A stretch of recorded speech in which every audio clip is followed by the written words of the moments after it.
Today we're going to be doing a weaving activity. We're going to be creating our own looms, and a loom is something that you make a rug or all these other really neat fibers projects and clothing and things on. So we're going to be doing that with cardboard, and we're going to use our yarn, some tape, and we're going to decorate it and make our own looms that look like animals. And then we're going to create the yarn wrap for it, just for some basic steps. So the artist that we're going to connect with on this project, and you can see here in this room on those shelves, is the artist Dorothy Leibs. And she's a great artist because she was born in 1897 and she died in 1972, but she was an American textile artist. And she's also known as the mother of modern weaving. So here are some pictures of Dorothy Leibs and some of her examples of the patterns and the textures and the colors that she put together and created. And you could think about how it, just looking at, they each tell a story. So looking at her style, you can see that she used a lot of bright color combinations and really interesting textures. You can feel the texture with the fiber of the yarn and the thread, but you can also see it, which is great. Something else really neat about her is she taught herself how to weave initially, but then she later studied weaving at the Hull House in Chicago. She even visited Guatemala, Mexico, France, and Italy, where she learned to do traditional methods of weaving, because there's such things as basket weaving and newspaper weaving and just so many other things that you can create with weaving. So Liebs, she designed textiles and became famous again as the mother of modern weaving because she did designs for interiors of many famous architects like Frank Lloyd Wright, and she also did a lot of commercial projects and things for airplanes, theaters, and hotels. So just take a look at some of her art that you can see here that she created. So today, when we look at our story and what we're going to be creating with our animals, is you're going to use your cardboard and you're going to create an animal. And I want you to put in the textures and colors and the story that you're trying to tell on your own loom today. And then we're going to wrap around the yarn just to get started with how a loom feels. So let's get going. Using the cardboard at your table, and I have some examples of animals that you can draw, like a bear or a bird, even a cat or a dog. Whatever you're feeling like, I want you to go ahead and draw on your cardboard big eyes, big nose, and then just the sides of it. So you'll see here, I've got my bird, and I'm doing another example of a bear. There's two sides to your cardboard. So you can feel that there is a bumpier side, and then there's another side that has less texture that is smoother. You can draw on either, whatever you feel best and most comfortable with. So I did the bird on the bumpier side, and when I zoom in, you'll be able to see how it's got a little bit more texture and you can see the bumps. And I'm drawing the bear right now on the smoother side, so it's easier to color in for me. You can use crayons, markers, or colored pencils. What I'm also doing here is I drew some dotted lines, and those dotted lines are where I want to cut my cardboard so I could turn it into a cute little bear. You don't have to do this. You could have a bunny or different things, or just draw out the shape. But I want you to use the entire paper that you have of the cardboard.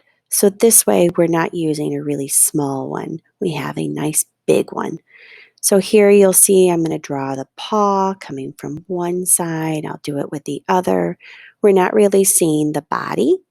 We're just kind of adding them in. So they might be more long, rectangular, or square-like. Anywhere that you're thinking, you could follow some of the examples I have at your table, and you can create your cute little animal this way and just do the dots to help you curve it. Or you don't have to cut at all, and you can just draw it and leave it that way. Now that we have our animals drawn, you're going to take your pair of scissors and you're going to cut and curve around the shape. Again, this can be optional if you find that you want to just leave it in that rectangular shape. You can.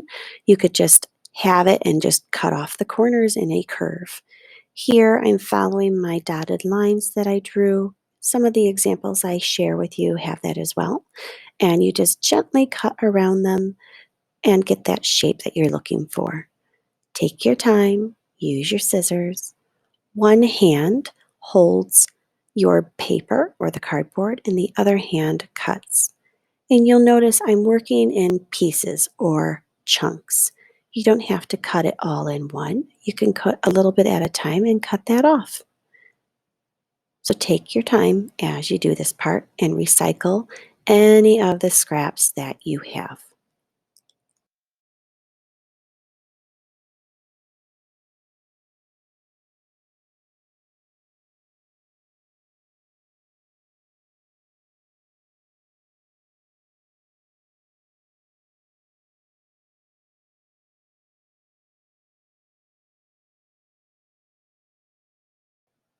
The next thing that we're going to do is we're going to create what's called a notch.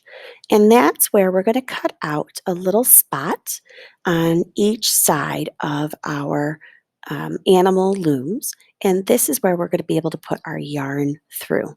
So you can see I'm drawing a tiny kind of V on each side and I'm making it equal. So I did one and across from the other. Two, three. I just want you to do four of them, okay? And four. So take your time right now, and after you've drawn those, and if they're not exactly even, that's okay. We're going to cut out these notches. So see, I cut one side and I cut the other, and these little tiny ones just fall right out. So take your scissors and cut out those V's now.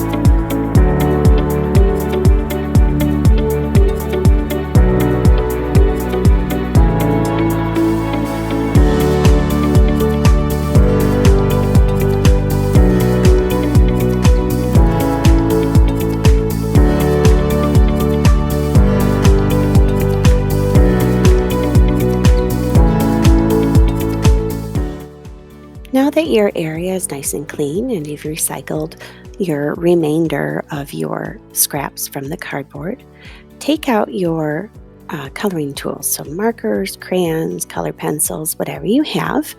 You'll find that the color pencils, because they're a little tougher, might poke a little bit of holes or make dents in your cardboard. So you got to draw a little bit lighter. Markers are really smooth, as well as crayons. You could also do a mixture. So here I'm just playing with pattern. I'm making waves and different things on here, and I'm going to mix and match different colors. So I find that it's a lot more interesting if I mix marker and crayon on my art piece. So take your time going nice and slow. I don't want to see you rush through coloring your project. Really add in different repeating patterns if you want. Do you want to have feathers on there?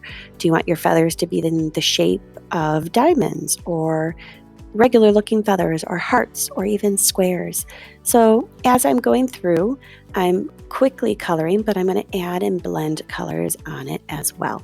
So enjoy playing with your mixture, really add in those details and make it yours, even if it's a rainbow one or if it's only in a few colors.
Now we're ready for our yarn. So you can see yarn comes in something like this that's called a skein, and it has a ton of yarn attached on it. And usually you can pull a little bit from the ends. Sometimes even I have difficulty. So, what I'm going to be doing is giving you pre cut pieces of yarn and a little piece of tape. And what we're going to do is put this on the back of on the back through one of our notches that we cut. So you can see here that you'll then be able to pull your yarn, and you could go to any one of the notches and you're going to wrap your yarn around it. You can follow each one or you can crisscross and you can go all different directions. So it's a little difficult when it's attached, as you can see, but I wanted to give you that idea. So if you practice this at home, you can also just know that make a cut like an arm length piece of thread or yarn and it'll be able to work. So we're just going to practice what it feels like to create a loom. And this is just wrapping it around. So I'm going to get close to the back, and what I'm going to do is lift up my piece of tape on here and I'm going to tuck my yarn behind that. And now I'm going to grab another color for us to do. Same thing with the second yarn.